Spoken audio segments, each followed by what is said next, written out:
प्यारे विद्यार्थियों, आज के इस वीडियो में हम कक्षा 8वीं की गणित कार्य पुस्तिका प्रखर से संबंधित वर्कशीट संख्या 32 को सोल्व करेंगे।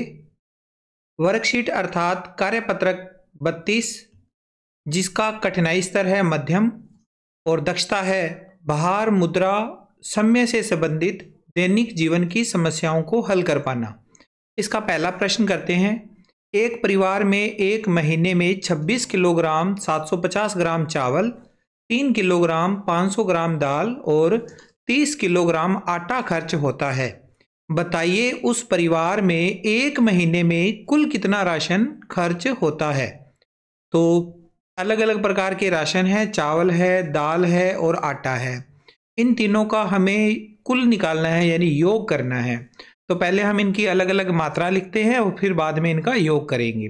तो सबसे पहले राशन दिया हुआ है 26 किलोग्राम 750 ग्राम चावल। तो चावल की जो मात्रा है वो नोट करेंगे। चावल कितना है? चावल दिया हुआ है 26 किलोग्राम और 750 ग्राम। ये तो है चावल। चावल के बाद में आगे है 3 किलोग्राम 500 ग्राम दाल। तो दाल कितनी है? दाल की जो मात्रा है वो है 3 किलोग्राम। 3 किलोग्राम को हम 03 लिखेंगे, 03 किलोग्राम। और आगे है 500 ग्राम। ये हो गई दाल। और आखिर वाली जो राशन है वो है 30 किलोग्राम आटा। तो आटा कितना है? आटा है 30 किलोग्राम। और ग्रामों में कितनी मात्रा है वो हमें नहीं दे रखी है इसमें, तो 000 ग्राम लिख देंगे। ठीक है। अब इनका हमें कुल निकालना है, यानी इनका जोड़ करना है। क्या करना है हमें? इनका जोड़ करना है। टोटल मात्रा निकालनी है तो इनका जोड़ करना पड़ेगा। तो इनका करते हैं जोड़।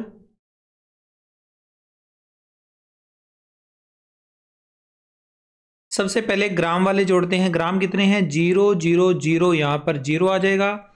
500, 5, 7 5 12, 12 और 0 12।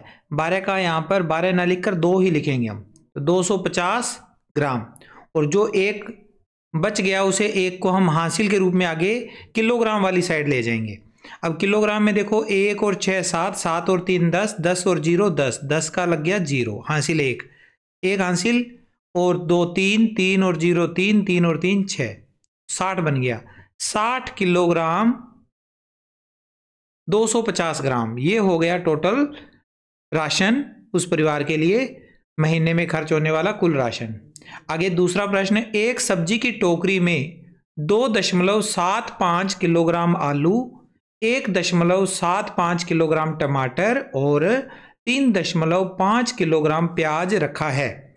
बताइए सब्जी की टोकरी में कुल कितने किलोग्राम सब्जियां रखी है।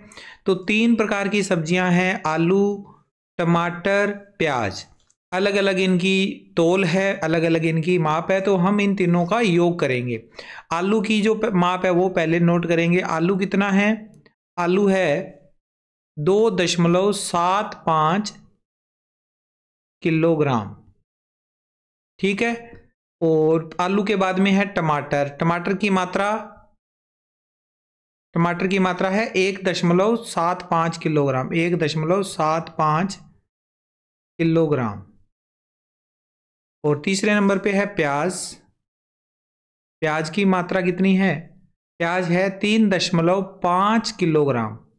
5 के आगे हम एक 0 लगा देंगे ताकि 2 अंकों में बन जाए दशमलव के बाद। 3.50 किलोग्राम। अब हमें कुल निकालना है, टोकरी के अंदर कुल कितना है, तो इनका करना पड़ेगा हमें जोड़। तो पॉइंटों वाली संख्याओं का जोड़ करना आता ही होगा आपको। 5 और 5 10, 10 और 0 10, 10 की लग गई 0, हासिल 1 और 7 8, 8 और 7 15, 15 और 5 20, 20 का लग गया 0, हासिल बच गई 2 हासिल आगे चली जाएगी। पॉइंट के सीध में पॉइंट आएगा। 2 और 2 4, 4 और 1 5, 5 और 3 8। तो टोटल मात्रा हो गई 8.00 किलोग्राम। यानी 8 किलोग्राम इसकी टोटल मात्रा हो गई टोकरी में। ठीक है बच्चों, समझ में आ गया होगा ये सवाल, नोट कर लो। आगे चलते हैं। इसके बाद अगला क्वेश्चन, एक बोरी में 50 किलोग्राम गेहूं रखने की क्षमता है। एक बोरी में 50 किलोग्राम गेहूं आ सकता है। बताइए ऐसी 15 बोरियों में कितने किलोग्राम गेहूं रखा जा सकता है। एक बोरी की जो मात्रा है वो 50 किलोग्राम है, तो 15 की मात्रा बतानी है। तो देखो इसे कैसे करेंगे। सबसे पहले हम लिखेंगे, अब ये क्वेश्चन आसान वाला है, गुणा वाला क्वेश्चन है। एक बोरी की क्षमता कितनी है। एक बोरी की क्षमता कितनी दे रखी है, 50 किलोग्राम। 50 किलोग्राम ये एक बोरी की क्षमता है। टोटल बोरियां कितनी है, 15। तो 15 बोरियों की क्षमता, 15 बोरियों की क्षमता, 15 बोरियों में कितना आएगा, तो 15 के गुणा में आ जाएगा 50 किलोग्राम। 50 किलोग्राम, एक बोरी का 50 किलोग्राम है, तो 15 का कितना होगा, 15 गुणा 50 किलोग्राम। जब इनका गुणा करेंगे 15 का 50 से, तो यह आ जाएगा 750 किलोग्राम। 750 किलोग्राम, और इसे हम लिखेंगे 750 किलोग्राम को 7 क्विंटल 50 ग्राम, 50 किलोग्राम, सॉरी 7 क्विंटल 50 किलोग्राम। एक क्विंटल में 100 किलो होते हैं, तो 750 किलोग्राम है, तो 700 किलोग्राम का 7 क्विंटल बन गया, 50 किलोग्राम ऊपर बच गया। ओके, आगे चलते हैं। इसके बाद अगला क्वेश्चन है, क्वेश्चन नंबर 4। एक बस में 35 यात्री दिल्ली से जयपुर जा रहे हैं। प्रत्येक यात्री के टिकट का मूल्य 365 रुपये है, तो कुल कितने रुपए के टिकट खरीदे गए। एक टिकट का जो मूल्य है वो 365 रुपये है, कुल 35 यात्री जा रहे हैं, तो टोटल जो 35 टिकट खरीदे जाएंगे उनका मूल्य हमने बताना है। तो एक टिकट का मूल्य कितना है, एक टिकट का मूल्य, एक टिकट का मूल्य है 365 रुपये। एक टिकट का मूल्य कितना है, 365 रुपये।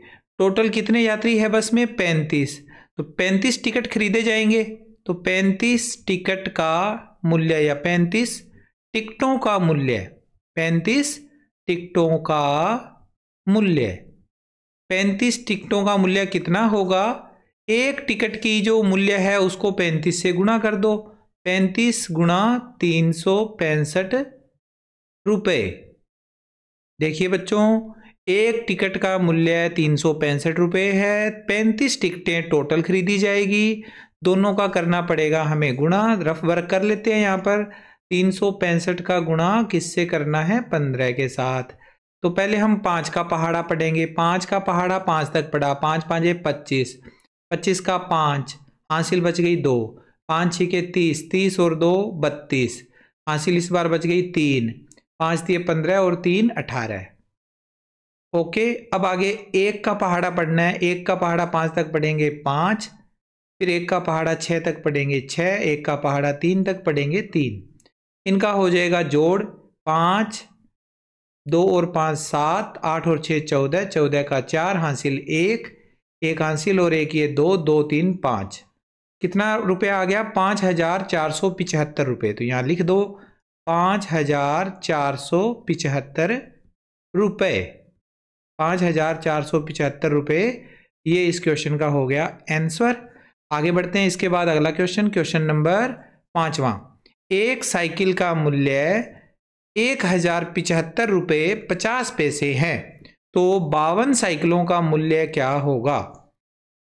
एक साइकिल का मूल्य तो है 1075 रुपये 50 पैसे, तो ऐसी ही 52 साइकिलें हैं टोटल, तो इसमें भी गुणा करना पड़ेगा। एक साइकिल का मूल्य हमें पता है, एक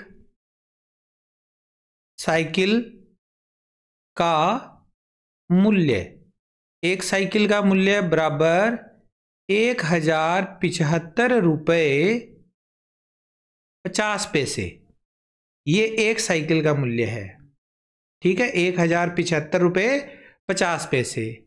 टोटल साइकिलें कितनी हैं, 52, तो 52 साइकिलों का मूल्य, 52 साइकिलों का मूल्य 52 के गुणा में आ जाएगा 1075 रुपये 50 पैसे।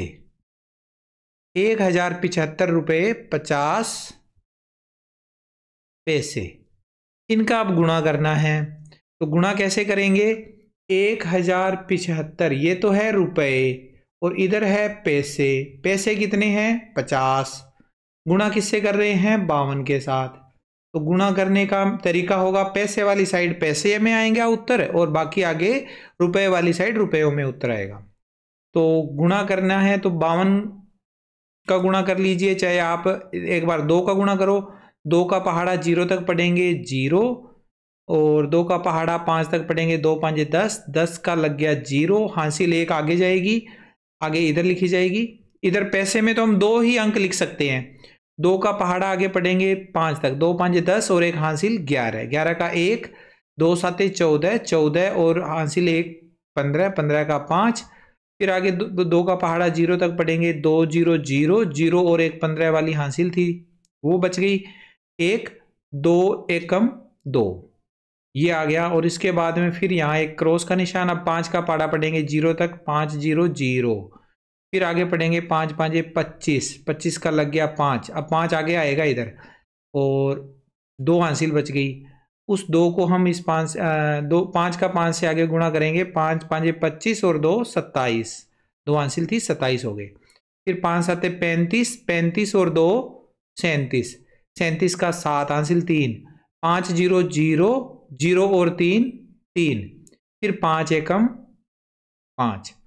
अब इसका कर दीजिए जोड़। इधर ये पैसे वाली साइड तो आएंगे 0 0, इधर रुपए वाली साइड आएगा 1 और 5 6, और 7 और 5 12 का 2, 1 हासिल, 1 और 1 2, 2 और 7 9, 2 और 3 5, और आगे फिर 5। 55,926 रुपये 00 पैसे।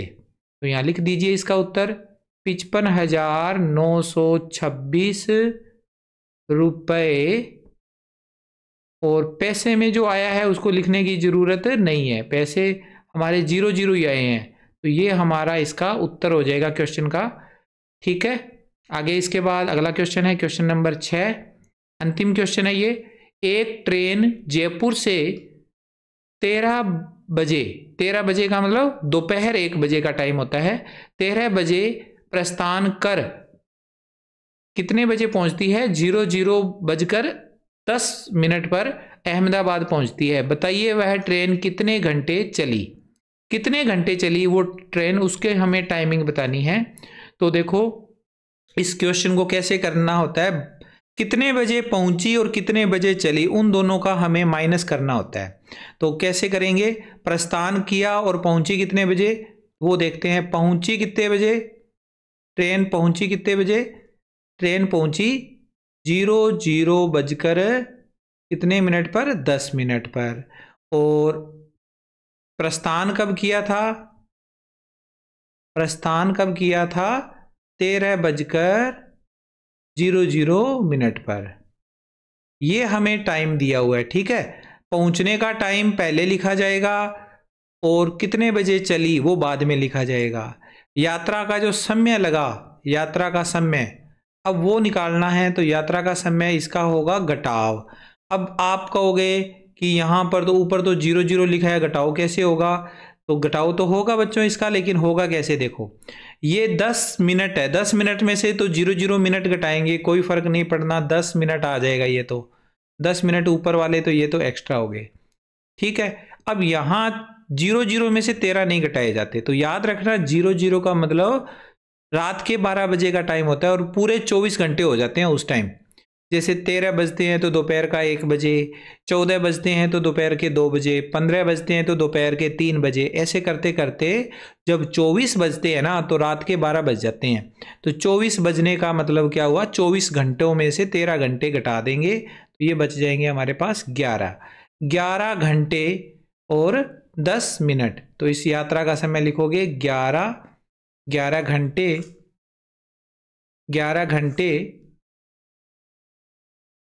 और 10 मिनट, 10 मिनट का ऊपर टाइम लगा 11 घंटे के साथ। ठीक है, तो इस तरह से कार्यपत्रक 32 पूरा हुआ। आई होप आपको एक एक क्वेश्चन इसका समझ में आया है। मिलते हैं नेक्स्ट वीडियो में। Take care, bye bye.